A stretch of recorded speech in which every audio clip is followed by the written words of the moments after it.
Ralph Ragnick chilling in the bando. Writing notes while he watched Man United put 3 goals past Arsenal. Exciting game for the neutral. Exciting end for Carrick. 2 wins and a draw against Tuchel. 2 wins and a draw against Tuchel. What? Ralph Ragnick chilling in the bando.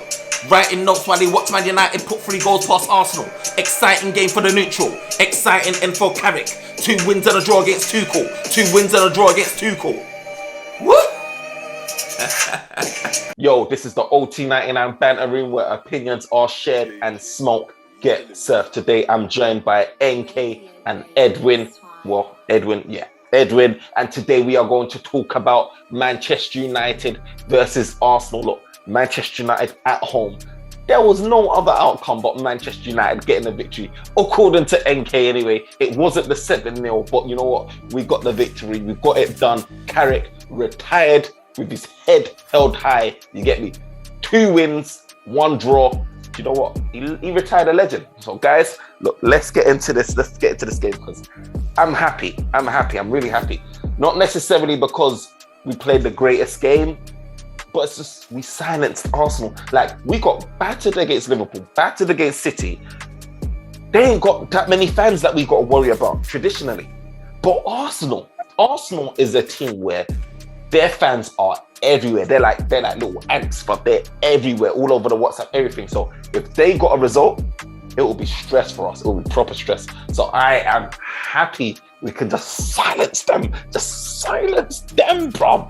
Give us a little breathing space while we get on our rebuild with man like Ralph Ragnick. So look, Edwin, without further ado, give me your feedback on what you saw today. How are you feeling, man, with everything you've heard? How are you feeling? First of all, got to big this up. My friend Kuma's brand. Come on. Peak Life London. Peak Life. Look, that's the plug segment. That's like what peak today, boy. Follow him at Peak Life London. At Peak Life London. Uptown Lifestyle. Support his great brand. Purchased a few things, but yeah, do you know what it was? I felt like we needed a win. You know what I mean? As NK said last one, we're gonna win it at NK. NK was adamant that there's no way we're losing. So I was confident, brother. I put my whole mortgage on it, mate. So I feel like it was definitely a good win. You can see where there's still problems, you know what I mean, in terms of like the closing down and not closing down the numbers. Like, there's a few individuals that are on the board and some are just like not on it. I think it was a good win. Like, we were lucky at times because we give away too many chances. It's just that we've come across teams, like we came across an Arsenal team that didn't finish. Like, Aubameyang had that chance. Maguire nearly gave away a penalty. Yeah. So, but yeah, look, at the end of the day, a win's a win. You know what I mean? Like, we're 3 points away from the top 4. We've got a new manager that, you know, probably tactically will put us more in a better position. So, and we've got a good run of games. Like, if we don't win this run of games, then we're just finished. Like, that's it. Because it's not like we've got tough games coming. Like, you know what I mean? We've actually got, I wouldn't call them easy because any team could beat you in a Prem, but we've got a good run of games where we can actually start moving a bit higher. You know what? Yeah, you touched on it. I think I was doing a bit of shopping earlier. Getting Tesco, I was chatting to Rons, and it was just like, yeah, we've got a good set of games. We've got the next like 12, 13 games here. All should be doable wins. And I'm thinking like, like I'm watching like Ranieri almost smack up Chelsea, bro. Like Chelsea, I watched that game. Chelsea got very lucky to get the 3 points in that game. I think Watford deserved it. I know it's harsh, football's cruel like that, but I feel like they at least deserved the point. The way how they were moving looked mad. But I'm just worried that, you know, these teams might pick up a little bit of form. I don't think it'll be as easy. We might get the wins, but I don't think it'll be as easy as what we would expect. I think it'll be ugly, but I don't care. I'll take it whatever way it comes. You get me? So NK, pause. NK, what was your thoughts on what you saw today, man? The performance, you know, the announcement of Carrick, you know, the sight of Ralph Ragnick sitting in the stands. Look, what vibes did you get today, man? Man, forget about all that. We smacked Arsenal, bro. We smack her. Forget about all that, but we smack Arsenal, about. Bro, you know what? They coming here talking like they gonna get to the top 4, laughing at us. Oh, we're going out. Bro, we smack them, bro. That top 4, a low hope that they had from top 4, boom, gone. Gone, mate. Because come the next game, yeah, Everton are gonna beat them. Everton hasn't won for a very long time. They're gonna beat Arsenal. And then I think we 3 points behind them, almost 2 points. But we coming for that top 4, man. But you know what? The whole game, I don't know. But Arsenal and Man United, they seem to give each other this kind of a respect when they play each other today. Yeah, I mean, they play each other even in the past. It's like they were scared that if they attack us, we're going to hit them on the counter. So they more or less kind of like sat back and then give us the ball. And United too, you know how we are. When you give us the ball too, we're very kind of like rubbish, like with the ball too. So it was just a game that I don't know how to express the game. Like United had the ball, wasn't doing nothing with it, and Arsenal too was just happy to just sit back and just kind of like see what they can get out of it too.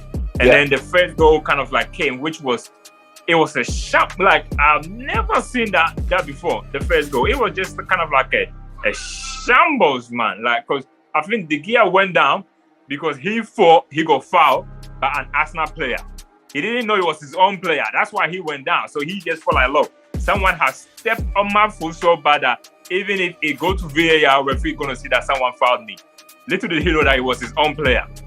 And then I don't know that annoyed me, bro. That annoyed me because players are so used to going down and just waiting. Like they stay down long enough, they hope that the ref is gonna blow the whistle. But you can do that all you want if you're an outfield, like if you're a man on the pitch.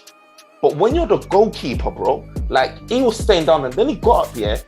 He didn't require any spray. You know that miracle spray? He didn't require any of that. I'm thinking, what kept you down on the floor then? Like you're just waiting for the ref. And then man goes and scored a cheapest easy goal.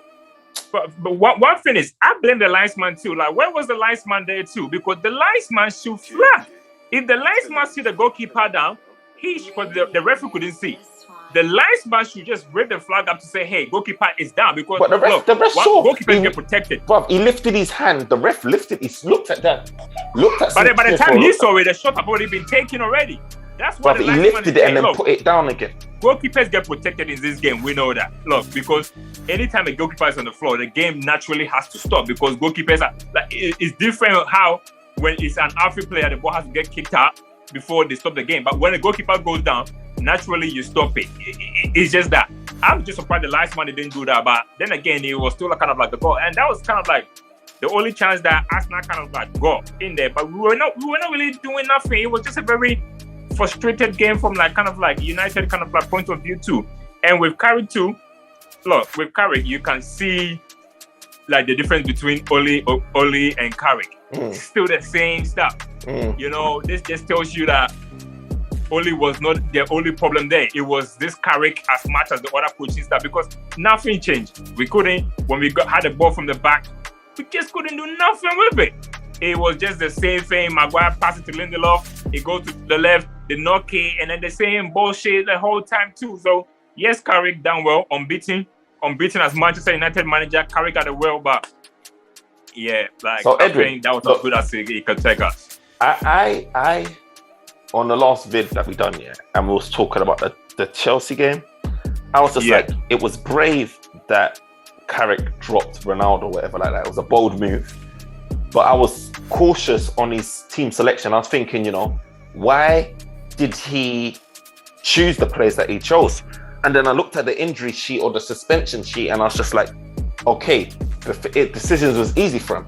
And then, lo and behold, Maguire's first day back, he's in the starting lineup after the good game that Eric Bailly had. Lo and behold, I'm seeing that Bruno's still in the lineup after he hasn't been playing too well. I'm seeing Rashford still in the lineup that he hasn't been playing too well.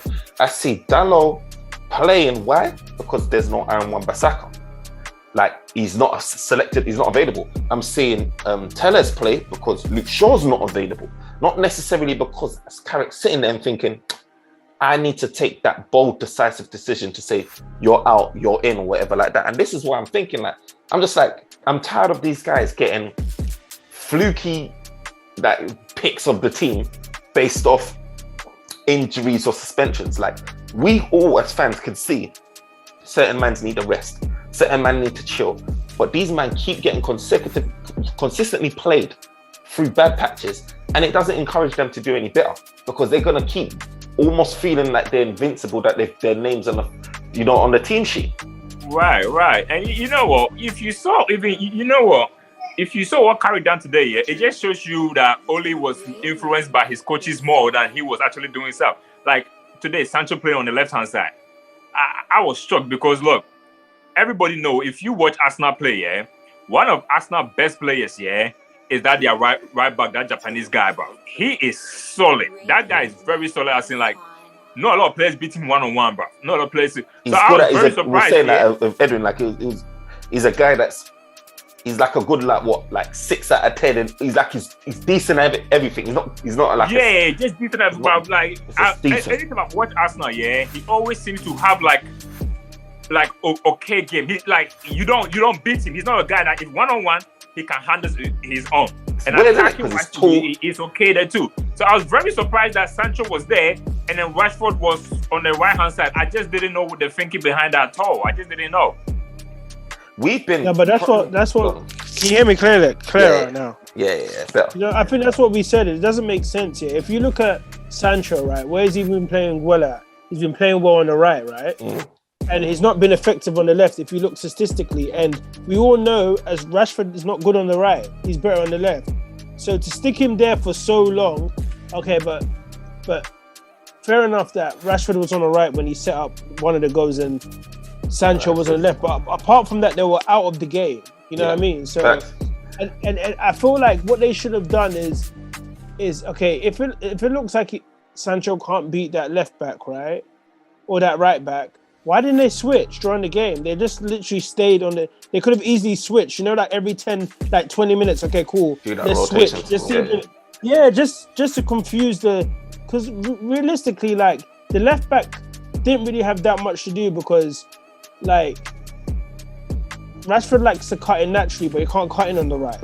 Rashford was spending a lot of time on the left-hand side. He kept on going like all of them were bumping on the left-hand side. Ronaldo was on the left.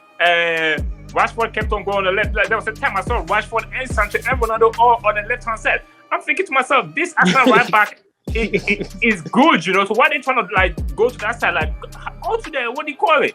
Go to the right, the left-hand side and the right-hand side and see. Like test that Arsenal left back. They just didn't do that. We've been crying out for a right winger for years. Yes. We haven't replaced that right winger since what? Valencia? Since he left? Since Ronaldo, since Ronaldo more like... You know what I mean? But like, do you know what I mean? Like, we ain't had a consistent guy. Now we get Sancho, who's now quality on the right side. He can play on the left-hand side, but it's quality on the right. And we ain't playing him there. I just don't get this team. And it's just like with Brandon Williams, I was there thinking, this guy's supposed to be a right back, but we keep playing him on the left. I don't understand. Man United is this team that just buy players, and it's like they want to take their mickey out of the fans on it. It's like they're teasing man. Like I'm thinking, why don't you just play these guys in their positions, bro? Like this is a quick fix. Like Rashford, for as long as I've known, all of his best work. I know he got the assist on the right today, but all of his best work has been from the left-hand side. The left-hand side. Yet he's playing on the right. I thought, you know what? When Sancho comes, we'll never see him on the right again. Look at me. Egg on my face, bro, because he's still playing on the right. I don't understand it, bro. I really don't understand it. I don't understand these coaches. I'm really hoping that Ralph Rangnick changes the game and properly just fixes what's going on because it's nonsense. Oh, it's going to change, bro. It is going to change. It's definitely going to change. I know that. He's moving like Southgate, bro. You know Southgate when he was playing Trippier on the left? Like, the man just... I don't understand them, man, bro. It's just birds of a feather, bro. But you know what? At the end of the day, let's move on to Fred. So Fred, he had a big... It was controversial in this game because Fred was one of those guys who was, he obviously was at fault for the first goal. You know what? It's a tough one to say he's at fault because it's like he didn't intentionally mean to step on his foot, right? It's just that the gear just stayed down for too long. Well, it's not even that my point. My point is, what is Fred, the most shortest guy on the pitch, doing in the penalty box? In the 6-yard box. In the 6-yard as well. Down, bro. What is he doing in the 18-yard box, bro? That is the bigger question, you know. Forget about him following the goalkeeper. What is he doing inside the penalty box, bro? Literally, he's not supposed to be there. Yeah, facts. He ain't winning jack, bro. The only thing he's gonna do is wrestle guys, bro. Bro.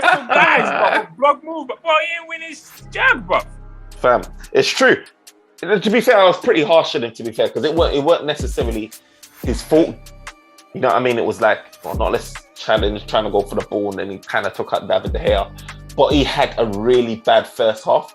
I mean, he was giving away the ball a lot of the time. I remember 2-3 clear issues where the ball just either poor passing or, you know, poor control, and he's getting nicked in the middle of midfield, and then obviously attacking straight to our defense like that. It's just issues. But then he did make up for it in the ending of the first half, where he done that nice little flick on and then set up Bruno. And then Bruno and then he won the penalty. I reckon that penalty was kind of mad, though, because it looked like he was sticking out his leg. No, but you know when you watch it, the referee didn't even give it in the first instance was baffling, bro. How the referee didn't give it was baffling, bro, man. But look, Fred, the reason why he struggled in the first half, I think, and this is what I'm more excited about, a good coach that knows players and players' role is coming in. Fred is not a DM. He's not good when he He's not good when he turns his back facing attack. He's always good when he's facing the opposition thing. So anytime we play from the back and you try to give the ball to him for him to turn, that is his weakness, bro. He is not a DM that control game. He is a DM that intercept ball and win ball. If you want pressing, Fred is your guy. If you want possession football, Fred is not your guy in the team. Yeah. And if you saw that the first half, anytime there was one pass, they passed it to him, and then he I don't know, he missed the ball completely, and then straight away after just thinking. And when we play from the back, don't ever expect Fred to come in, get a ball, turn, and then hit a ping pong. Bro, we look so uncomfortable. Arsenal showed us how you play from the back. Like, we look so uncomfortable playing from the back. I hate it, bro. Exactly, because when we play from the back, you know what? One thing too is at least Fred, make himself available for a pass. McTominay, what he does is, when there is two players there, you see him in between the two players. He always sits in a place when, as a centre back, you don't even think to pass it to him because there are players next to him. He never shifts to say, "Hey, let me move a bit and create space so that they can give it to me." He doesn't do that. Yeah, he's hiding, bro. He goes hiding, but you know what? Fred today, he was very good, bro. He was. One thing I saw about him today that I haven't seen before. Today, it wasn't even about his pressing game or his interception. It was his forward run inside the penalty box. He done it over and over and over. Today was a perfect example of playing as a box-to-box guy. Because in the past, you never see Fred inside the penalty box. Never. Today, I'm surprised he was allowed to do that. Bro, I'll tell you the amount of time he touched the ball inside Arsenal penalty box. It was what do you call it? It was amazing, bro. He kept on getting the ball in that dangerous area too. And last week, I talk about Bruno doing risky passes all the time. You know, today, Sancho is a perfect example about when I told you about simple passing. Sancho done 2 simple passing in this game today. Yes, he missed some chances, but 2 of the first simple pass that he gave to Fred. That Fred assisted Bruno. That was as simplest of pass that you can do. Any other winger could have tried to do it long for a guy to cost you anything. He just literally pinpointed to Fred. All Fred had to do was just literally lay to Bruno. Score. That is simple passing. As I said, simple passing can just do that. The penalty one too. He just literally put a ball in the area. Fred didn't even touch the ball, you know. It was so good of a ball that the Arsenal guy just had no option but to find the guy, bro. And that referee, that actually I can't use bad language here, bro, man. that referee, how he did not give a penalty was beyond, bro. I knew it was a penalty. Yeah, and then he was like, no. Martin Atkinson, bro. Remember, I wrote lyrics about that guy. Martin Atkinson didn't give us the first penalty. What's his excuse for the second one? Look, again, if it wasn't for that VAR, this would have been a clip. Like if VAR didn't exist, this is a game where we'll just be fuming. All be just fuming. Look, let's get on to Edwin's favorite topic, bruv. Because this is his personal, you know, thing. His personal favorite, Maguire. Look, Maguire, yeah, had another game which was just stressful, and I think everyone's warming to Edwin's idea of him being completely trash. I saw in this game. Because you know what? Okay, let me just say. Let me just say this here. Okay, let me be fair. Yeah, he's not completely trash here, but it's just that the reason why I'm holding him so high on regard is because he's the captain. You know what I mean? Bro, captain. And it's like, yeah, and there's a difference. You've got to lead by example. It's like, let me give you an example. Like that movie 300, when that guy was moving mad, yeah, the whole team, the people were moving mad. Like they were inspired. Like no one. Yeah. You look at Maguire. Look, the problem is, yeah, people just want Varane back, and it shouldn't be like that. Even though Varane's a better defender, we should be like, okay, Maguire's there. Maguire can hold it down. Then whoever compliments him is good until Varane comes back. But we're like actually saying we don't want him in the defense, and it shouldn't be like that. Like he's a captain, and it's not like there's no excuse now. He's experienced in the team. He's been there for over 3 seasons. Is it 3 seasons now? 3-4 seasons? Yeah, about that. Yeah, I think this is 10 seasons now. So it's like he can't, and everyone's kind of the amount we paid for him. It doesn't matter no more. Like that's gonna like you can actually just focus on his game, and he's not improving. Like he's actually like, you know, certain players either hit a plateau and then they just continue or they improve. He's actually like his performances are like. He's not maturing. He's not progressing as a. He's not growing into that captain role. There's many things, right? So, like one of his attributes is heading, and this is back to the first half. I kept watching that clip of him pulling the defender's arm, right? And if Arsenal had made it a point to go to the referee and complain, he would have had to go to screen. Yeah, I was shocked it wasn't a penalty, Bob. But at the same time, lazy defending. And when you watch the defender, yeah, this is what I was saying before. He was looking at the defender. He was looking at the player. He didn't even look at the ball. He literally grabbed the guy's arm, yeah, and was looking at him. I'm like, and the ball's floating in the air. That's what I'm saying. Like, sometimes, and like you said, why is he not where Fred should be? This guy was somewhere like, and that's what my problem is with Maguire. He does a thing here where he makes himself present, but not present. So he makes it like he's there, but then he'll do something where the blame goes to someone else. Because there was that thing where they played the ball behind, I think, our defense. Ran after it. That was his position. He was far away. The fullbacks are so high. I see Tellers sprinting back, and the fullback, he was so high up that it was out of position. I think Dalot and Tellers had good games, by the way. They were playing high up at times. So if you slipped in a through ball, obviously you can get behind and get straight to our back line pretty easily. And that was one of the occasions. I know Maguire wasn't even in a really good position like that. But do you know what I mean? I knew that Man United was going to concede, because when I see Tellers and Dalot, and they played defensively decent today, I must say. But usually I just associate that with leaking goals because they're more known for their attacking prowess rather than their defensive prowess. But one thing I would say though is I heard Carrick getting interviewed in the start of the game, and they were talking about questioning on his decision to start Maguire. And it was just like, Maguire, he's doing really well and all of these things like that. And I was just like, fam, are we the only ones that's seeing his poor performances? Like, let's just call a spade a spade.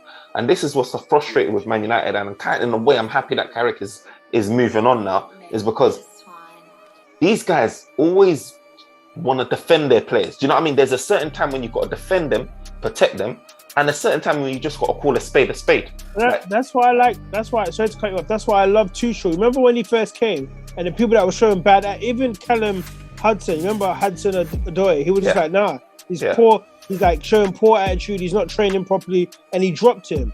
And same with even though he's doing well now at Roma. What's his name again? Tammy Abraham. Yeah, even with him, he was like, look, he doesn't fit. Like, you know what I mean? You have to make those tough decisions, bro. And with Maguire, you can't just keep on letting him be injured and then bringing him straight back into the team straight away, like without. Because what happens is that he's already not fully sharp, right? And he's struggling, and he's just gonna dip more. You know what I mean? It's not like Carrick was saying that he was upset because he didn't play against Chelsea, Maguire. He's upset, and then obviously. But look, Bailly had a good game though. Yeah, bro, you know what? He was upset.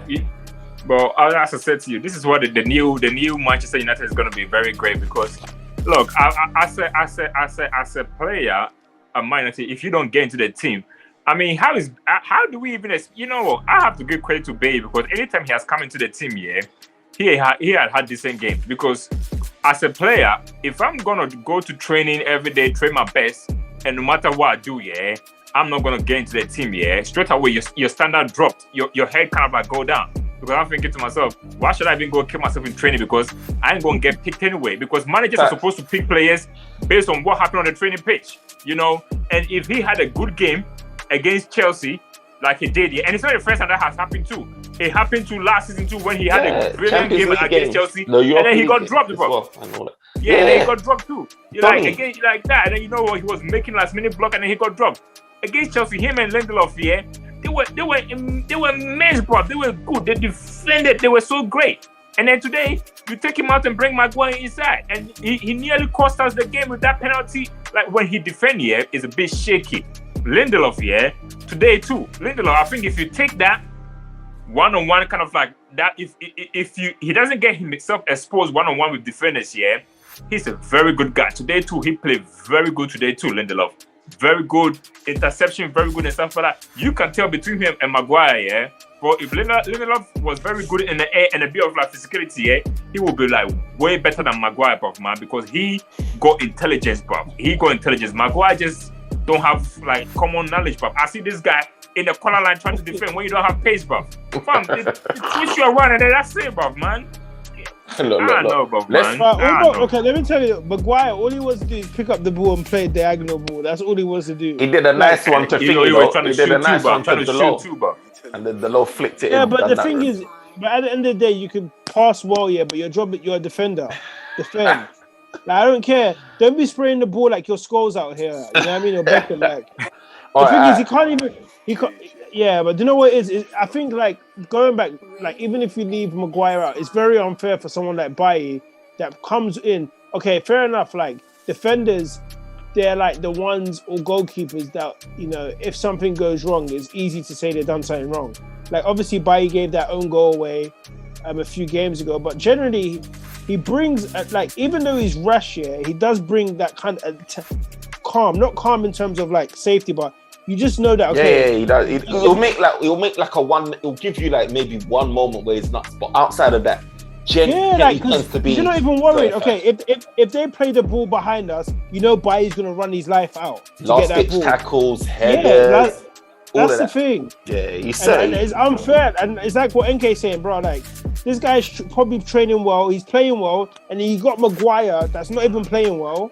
Do you know why it's mad? Like you said, it's mad because we're worried about Maguire making all of these mistakes, right?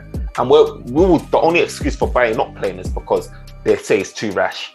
But there's no difference to what Bailly being rash is to what Maguire has been doing all of these weeks where he keeps making mistakes and giving it away. It's the same thing. But the thing is, when you weigh them up, but that's what I'm saying. When you weigh up, Bailly's Bailly's got a better reading of the game. He's got better recovery. He's faster. He gets in more tackles. Someone like Maguire that's supposed to be down to be like a tough man. This guy, the many times he dives in and then he misses the ball. I know, but I know Edwin's gonna be one of those guys in the video recording, but like Gabriel, bro, where he's rolling out to that shot. But you know what? But you know what? As a last point, as a fan, I actually want him to do well. But as I said, the reason why I keep him so high is that he's a captain of Man United. This is not like you know what I mean. Like you're actually the captain of Man United, and you can't be playing like this. You can't. Look. Let's move on from this topic because time's ticking. Look, before we go on to the man of the matches, let's just talk about quickly Carrick. So obviously Carrick announced that he's moving on. He told man in the dressing room, I think he announced it to those players after the game that, do you know what? I've decided to take a break. Yeah, he's gone. You didn't hear it? He's gone, bruv. He's gone, bruv. Officially gone. I sent a message yesterday. I told you, bruv, you better move, bruv. Man, I didn't see the post interview. He said he's actually going. Yeah. He went to the dressing room players. He said, you know what, like he thanked them. He said he's moving on now. He's decided he thought long and hard about it, and he hasn't spent that much time with his family. You know, he's been on straight. He's gonna get a job with Oli. I'm more than bro. Probably, you know, he's probably gonna join him somewhere, or maybe try and do this coach. Maybe, you know what, I say he should go straight into line go into management. He's got a good record now. Yeah, I think he can get a job in the championship, bro. Try to. You know what I mean? Go to one of these Celtic Rangers. Just say you're unbeaten, bro. Unbeaten as a Manchester United manager, bro. Question is though, is Ragnick ruthless? And did he say, do you know what, Carrick, you're no longer needed? Or do you think it was something that Carrick decided on his own accord? No, do you know why it can't be something Carrick decided on his own accord? Because if Oli stayed, he would have been here for the full season. He would have been. 100%. He would have been here for like that. Look, I think this is what happened.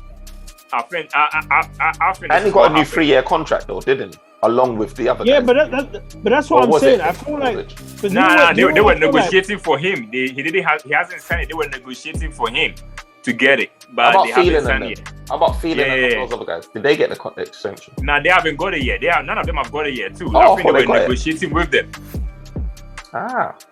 They were negotiating with them, but I think this is what happened. Yeah, I think Ralph must have gone in and said, "Look, you lot don't know my football yet, so I'm going to give you less responsibility now, and as time goes on, and then you get to know how I work, I'm going to probably give you more responsibility as time goes on." It's like, bro, it's like when someone come in, and then straight away, maybe you were like the guy that riding the passenger seat, and like, nah, bro, you move into the back seat now, bro, and then if you're good, yeah, you're going to move to the front seat now, bro. And then I feel like he felt like because his role is going to go a bit down to take like less of responsibility, he just felt like maybe I'm going backwards in my career, and it's about time kind of like I stop being inside this kind of like people's shadows and just go be in my shadows too. But I don't know, it could have benefited from like learning from him, because this guy kind of like played different football and stuff like that. Because the kind of like managers that he has worked with, yeah, like since he became like a coach, he hasn't really learned from like good managers. Mourinho wasn't really kind of like good tactically, and Oli definitely wasn't a good manager too. So I feel like he could have learned it too. But I mean, fair play to him. Fair play to him for him to go. We've been wishing for him to do that too. So I gotta say, fair play to him for being bold enough to step aside. Because the club wasn't gonna do it. United as a club wasn't gonna do it. United just moved fun. To be honest with you, when this guy came in here, most of them should go. I get that maybe they were keeping them to the summer so that they don't have to. A new manager doesn't come in to change like the coaching staff. But United as a club should have been making these decisions rather than let these players make decisions. And then tomorrow they're gonna make a video saying thank you and all them that kind of like thing that they do, but only crying. Next minute, Carrick'S is gonna be crying. Go away from here. We want to win cups, bruv. Not see crying, bruv. Oh my god. No, but you know what it is? I feel like it's an interesting one, because if Oli had stayed, Carrick would have stayed. So I don't know the excuse about saying the family, like he was gonna stay for the season if Carrick, like. So I feel like it's either what NK said, where he's like, do you know what? I don't feel comfortable moving back down. You know what I mean? Because I enjoyed managing. Or this new manager has basically told these certain staff members, I'm bringing this team in and you're surplus to requirements. Because that's what it is. I feel like he's got power. I feel like he's got power to do that, because not only has he been given this stint, he's going to be an advisor. So he's in a position where he can actually like impact the decisions made, because he's going to have a role in the next manager that comes in, because technically he's going to build a formation or a way of playing, and he's going to help get a manager that can continue that. You know what I mean? Why do you think like the others are staying? Why do you think the others chose to stay in their others are staying to one bit? I mean, friend, let's be serious. Let's be serious. If you are a Manchester United manager and you come in, first of all, let's assess the coach. Set piece manager. Man United ain't even score from a set piece. We concede like crazy. What's the first thing that you do? Well, you fire him up. Say, look, man, I see the record. You're not good. You out. Defensive coach. Bro, Man United concede like crazy. Who's the defensive coach? You. out. Next minute, who is the guy responsible for build and play? You out. The only guy that keeps his job is whoever is an attacking manager because he seems to score goals, bro. So realistically, none of them got a chance, bro. Nah, it's either that, is that and the goalkeeper, the goalkeeping coach, the keeper. Goalkeeping coach is suspect, bro. Last season, they messed it up, left and right, bro. Nah, but you know what? It's true. I feel like for keeping 2 goalkeepers, bro. You know what? I feel like he probably had an honest conversation and said, "Look, this is what I want to do, and whoever feels they can come along with this, stay. If you can't, and certain ones will probably leave because they probably won't be able to adapt to this guy's work rate and probably the intensity. You know what I mean? Let's be honest, these coaches have been free sailing right now. You know what I mean? They've been at Man United for a period of time. So yeah, like I feel like we're gonna see a change, I think. Do you know what? Yeah, I feel like that decision, because I think it had definitely something to do with Ralph Rangnick and the discussions that they had behind the scenes. They kept it probably very respectful, mutual understanding. Ralph Rangnick showed him the direction he's trying to go. He wants to bring in his own people as well, and I understand that we've got a lot of coaches as well, so we need to clear some space for him to bring his people that he needs to bring. But what this shows me is that Ralph Rangnick is not tolerating what we've been tolerating as fans for all this time. He's not done this Mourinho thing where he's kept on man. He's not done this whole like Ollie thing where it's Friends FC. He's saying, do you know what? And what we've been crying for, people that understand football, not learners, specialists, experienced guys that is taking control of the club, having influence at the club, and already it's looking like they're going to be having like sustained influence by this 2-year contract, etc. This is what we need at the club, and I'm so happy that Ralph Rangnick made that decision because it already shows me a bit of his personality. He's been in the game for too long to be doing Mr. Nice Guy. Do you know what I mean? He's one of those guys that is. Yeah, and I think, you know what? It's good anyway because the thing is, I don't understand why. Because look, a coach that don't know nothing, for example, Carrick or even McPhilly or McKen, they don't know nothing about pressing, you know. And if you don't know nothing about pressing, how are you gonna coach players on pressing if you don't know? And look, there's not even enough time to train anyway.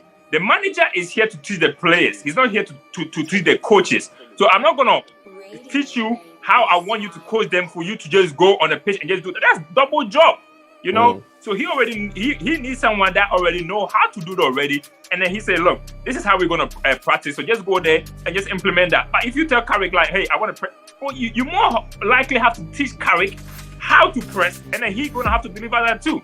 And you know, I think going forward to the dressing room too is going to be very, very serious because, look, naturally, coaches are more like players' best friend. Managers are always like the ruthless one, and then the coaches are always like the player's best friend. Where if a manager is saying a bad thing, they are the one who kind of like go and just put their arm around them and just say like, yeah, don't worry too much and stuff like that. But now, that whole thing is just going to go because he's going to have his team that he trusts them more. And then once he does do that, he doesn't need no nice guy in there where he's saying one thing and then they're going to go say something too. I'm happy he just done that because them ones were going to stab him in the back.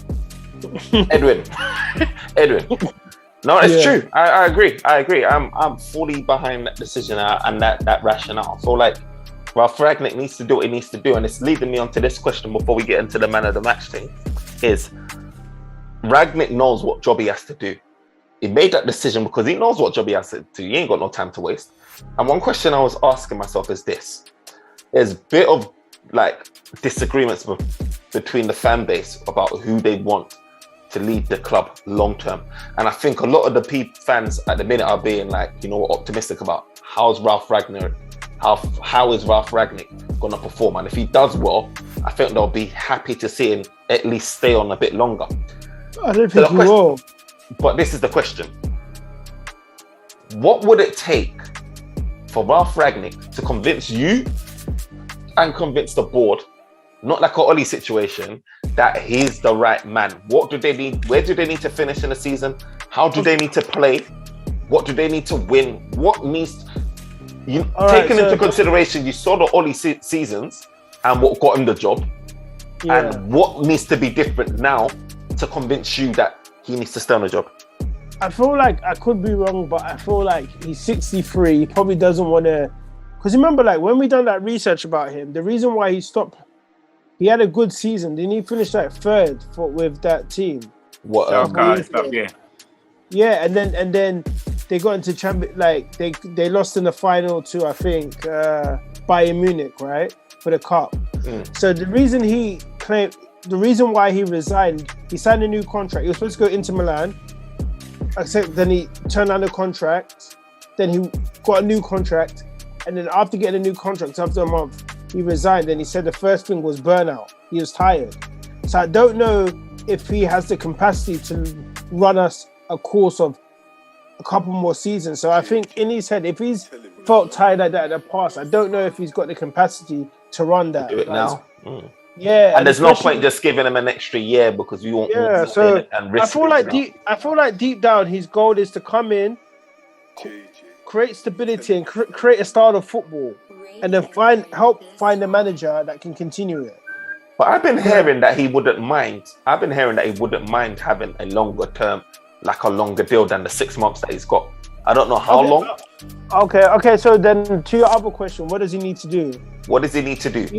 You know, he needs to finish probably in the top 3 or top 4 for sure. Top 3 will be good, especially with the way our season is. We need to be competitive in the Champions League, whether you know what I mean. And we actually have to create a style of football and look good playing football. And most importantly, we need consistency. We can't be winning games here, drawing here. We need consistency, and we need a style of football that caters to our team. Yeah. And I think for me, he needs to, just bring his own stamp and just not. For me, what will be impressive if he makes tough decisions on the starting lineup and how we play. Even if it's sacrificing key players for the better of the team. You know what I mean? But for me, I think statistically, he has to be in the Champions League. They have to not be too far off the top in terms of points, and they have to be competitive in the Champions League. Jeez. Me. It's in order for him to stay, to me, it's just simple. Well, win the Champions League, but if you win the Champions League, then he stays back. Well, if you win the Champions League, then he stays back. Nah. Well, if your Chelsea manager can do it, then he has to do it too. If he doesn't win the Champions League, they just move up stays back. What's all this get to the top one, be competitive in the Champions League? Well, when a guy from Chelsea just came and won the Champions League, bro. Okay, he's like, fuck it. If we don't win the Champions League, go. He's like, if we don't win the Champions League, go. FM, bro. This is FM. I don't trust this thing where you come and win 10 games in a row, you know. I don't care about win the Champions League, and then we can talk about giving you an extra year, man. But you know what? Yeah. The thing about this, see, for me, I think the most important thing is we'll love to win, and it will definitely get the job, like if you wanted to stay in one Champions League. But I think the most important thing is what Edwin touched on in terms of consistency and style of play. Like for me, realistically, if Manchester United came like 2nd or 3rd, right, got to like semis of Champions League, but we were playing a consistent style of football we looked good playing it as well, it was effective, we can actually see it's not by fluke. Do you know that how Oli, in these seasons where we finished 2nd or 3rd, we still had people that was confused about Oli. He split the fan base. It was just like, Bruno saved us that year. Now Ronaldo started saving us this year. It was because of COVID and all of these men got injured. That's the reason why we finished with Liverpool. But if Ralph Rangnick can say, do you know what? You man can all do your thing and be fit. You know, full squad of players. But I'm going to come in, do my gang press, do my counter press thing, do all of that stuff, and consistently perform. Not one-on-one off, then I'll be like, you know what, this guy, I can see him building something. I can see like a future. Yeah, to me, look, the reason why I say, I think to me, if he doesn't win a trophy, even if the style of football is good or whatever it is, it means I will trust him to pick the next manager rather than the club kind of like go. So in that, because I feel like because even I saw him when he was LGB, and that current Bayern Munich manager was even the manager too. He was very hands-on. Like you can tell. LGB, you know. You mean RB Leipzig? So I'm sorry, RB Leipzig. Sorry. What do you call it? This guy. What I used to see him do is, even though the guy was a manager, he still have influence. So he's the guy that even if he's the director of football, he will still be on the training ground, helping with the coaching and stuff like that. So we more or less have to be able to get a manager who is going to be able to accept guys like that coming in there to also help them out, you know? And I think that's why a lot of people are kind of like talking about, what do you call it, the Ajax manager, because I feel like he's going to be the one to kind of like accept that too. I was about to say that, you know. The relationship might be better, innit? Yeah, the relationship might be better because, bro, I used to see him. He was not even manager, but sometimes, bro, this guy will come onto the pitch and then just be moving to the referee, bro. So that's what the consultancy role is gonna be like. It's gonna be like, bro, he's gonna be at the training ground. He's gonna be in the youth place too. Try to get all of them to kind of like play the same kind of like football, and whoever the manager is gonna be to, he's gonna make sure the manager to kind of like play similar ideas to what he wants to, and say, hey, I want all of us to kind of like go towards that direction. But I don't think United should look into giving him the permanent job. I don't know, from his history, he looked like someone who like stress gets to him. But and one thing about Prem is stress. But if you're gonna give him a contract, my thing is, I don't want us to give him like say a 2-year contract or so and miss out on an up and coming top manager. That is my biggest problem, because and if he's staying, you've got 2 managers. If he's staying, but technically got 2 managers, like Ten Hag. That's the problem as well. Like, you know, with Moyes, Moyes would have been better off coming and chilling with Ferguson in his last season, especially when Man United knew they were going for Moyes. You know what I mean? Well, he was still gonna fail anyway. No. It was still gonna fail, but it's much better. And that's with this guy. Like, I feel like if he decides to stay, and like you say, he's gonna be quite influential, then we can't get Poch, man. We need someone it's not going to work with Poch. That's what I'm just trying to say. That's what I'm saying. Like, that's why you're right. It'll work with the Ajax guy, because the Ajax guy will need the introduction to the Prem, but then he will also have that kind of mentor there. You know what I mean? But either way, though, I feel more comfortable with. I still feel more comfortable with Ralph Rangnick staying and us appointing any other manager. Actually, I'm talking because I haven't really seen what he's done, but from what I've read about him and his intelligence in football, I feel like I'd rather have him there beside Poch's side than not having there beside Poch's side or Ten Hag, or, you know what I mean, whoever it is. Yeah, but is Poch gonna listen to him though? Poch is one of those guys, bro. He already been in the Prem. He ain't gonna listen to no one, bro. He ain't gonna listen to no one. Like, some managers are willing to learn, and others are not gonna be willing to learn. Like someone like Ten coming in, or even. But I'm not even ruling out the Bayern Munich manager too, because they got a very good relationship too.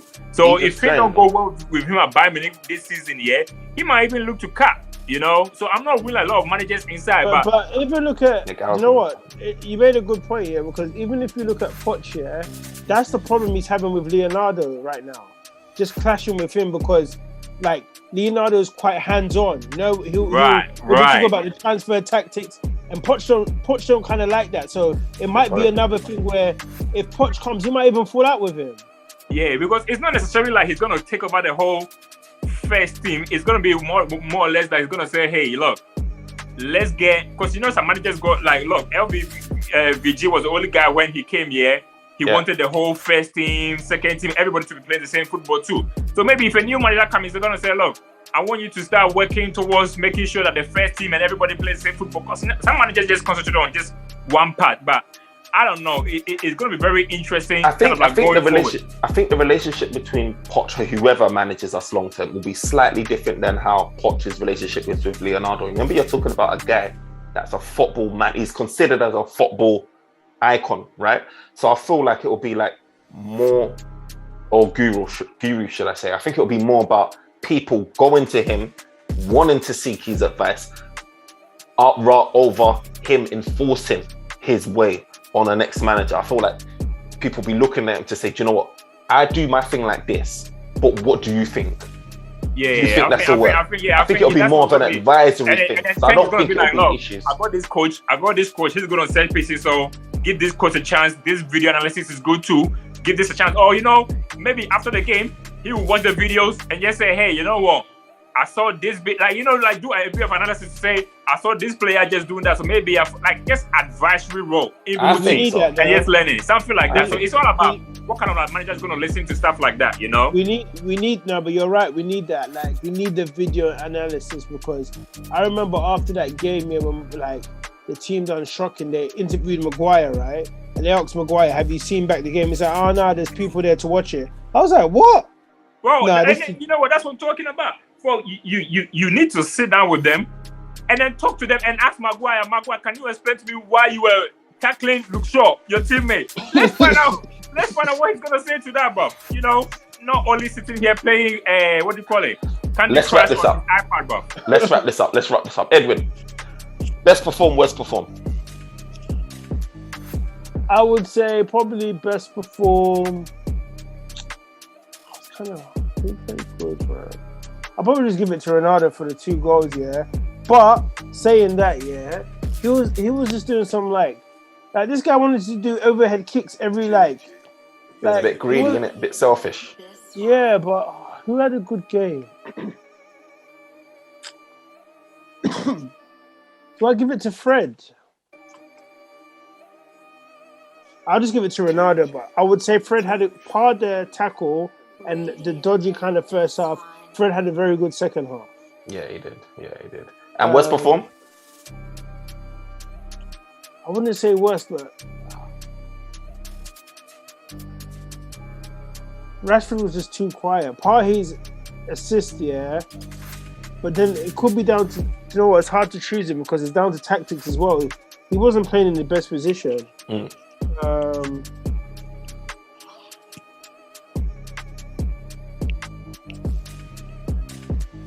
Oh no, man. I don't know, because Tennis was a bit shaky. I thought Maguire was Maguire, so I think Maguire plays so shit. We used to that anyways. Yeah. So if I had to choose one, maybe Rashford. He had a quiet game. I know he did do the assist, but when you expect more from him, he still hasn't hit the ground running yet. No, fair enough. NK? Well, I don't know. Maybe my worst player has to be Rashford, man. I just feel like he's just lacking confidence, bro. Today I just saw him like one-on-one. I'm thinking just try and beat them, bro. They were not even double up on him, And he does that thing. He drags it. He just doesn't know where he doesn't know whether he's going left or right, and he just like run into them, bro. And he done that like 2 or 3 times, bro. He just run into the defenders, bro. And to me, I don't know.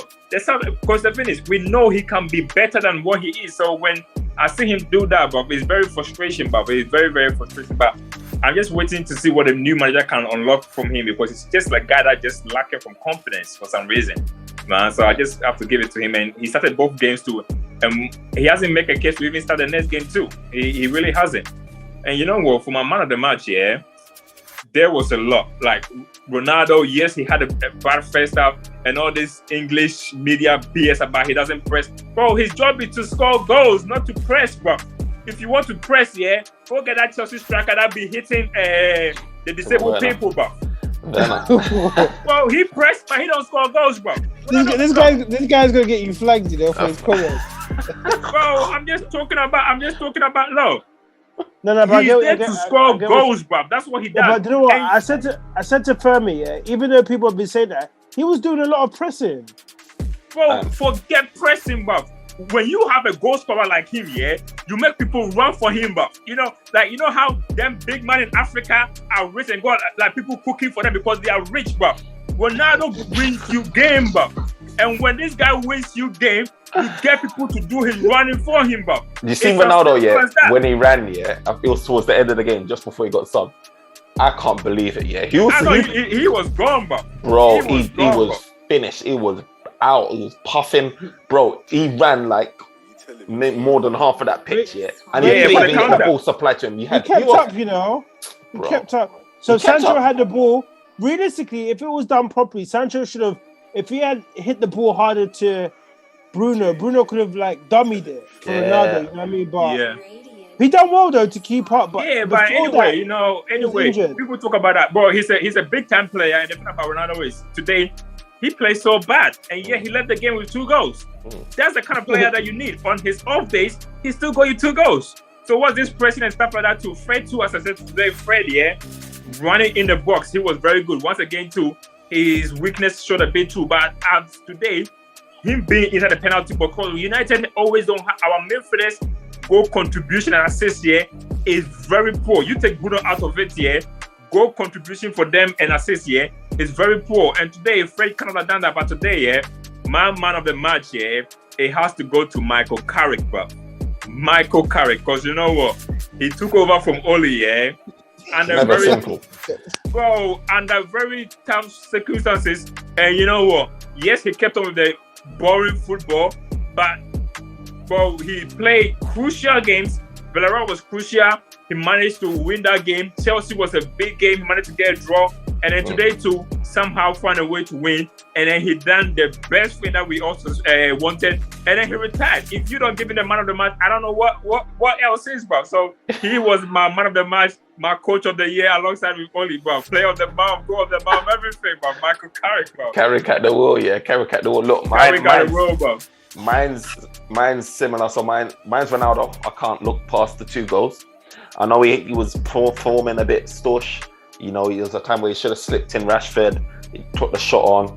And you know what? You can't really argue because it's Ronaldo at the end of the day, his goal scoring record. But I just want him to be more of a team player. I feel certain times like he absorbs all the praises in being like a quality striker, the best in the world, and almost at times like he did today, play into it and do this whole default type thing where you know that you're the best, and because you're the best, you've proved everything you needed to prove. Lay that ball off. Look for your teammates as well. Make it easier. Not always go for the glory. So, but I'll still give it to him because he got the 2 goals. So I have to rate him. And you know, like NK said, he'll have a poor game and he'll still get 2 goals. And what we need is goals to win these matches. You see, we're conceding, so we got outscored our opponents. Worst performed, Rashford, because I was really impressed with our fullback. McTominay, McTominay, that guy be but McTominay, McTominay be hiding, I'm gonna get him on to next game, but I'll save it for next game. Yeah. I mean, McTominay didn't do nothing to be. You're right, he didn't do nothing. But Rash again, Rash has been doing it back to back now. He needs some smoke because he's been doing it back to back, just providing 0-0. He got the assist today, but it's not enough, like you said. So that is my worst performed. But yeah, player come on Scott McTominay next game. But guys, thank you for joining me. You know what? Against Crystal Palace, I expect them to be pulling muscles from running and pressing. But if we don't get 2 injuries, that new manager need to get sacked, bro. Because I expect them to be running, bro. I expect Maguire to be sprinting and pulling a crowd, bro. Bro, if I don't see them running, man said this man not have leg muscle pulls, he gets sacked. I want to see pressing, like. Hey, this guy's a crackhead. He's mad. How can man say that man should get sacked if I don't see? No, but you know what? The way he's gonna have just 1 day training, but I still expect a different kind of like energy. I know first thing you're gonna tell them is don't pass back or don't hold the ball. See, Maguire's sweating when he has the ball, and then Maguire's gonna say, I don't want you to hold the ball for more than 5 seconds. Maguire get the ball, 1, 2, 3, 4, 5 seconds. He scored on goal, bro. When they play Sunday, right? Yeah, I think it's Sunday. We go again on Sunday, but it should be interesting, but man. I hope we see some kind of a difference. I hope we see a difference, but we're gonna see, bro. We're gonna see Ralph Ragnick taking charge for the first time at Manchester United. Playing against Crystal Palace. Hopefully, he starts off with a good foot and continues to get the victories. Look, guys, we shared our opinions here. It was a good talk, good discussion. We got the victory, smacked up Arsenal. They're quiet right about now, so it's good radio silence. Arsenal fans, we are sorry. I'll buy you. Biko. I told you, they want me retire from OT. I'm retiring, bro. I'm here, bro. Arsenal, NK, man. We're off. Guys, remember to like, comment, subscribe, follow on Twitter at 99 Banter, TikTok at OT99 Banter Room, Instagram at OT99 _Banter Room. All look, remember to like, comment, subscribe, follow, support, share, all that jazz. Peace. Take care, man. Peace.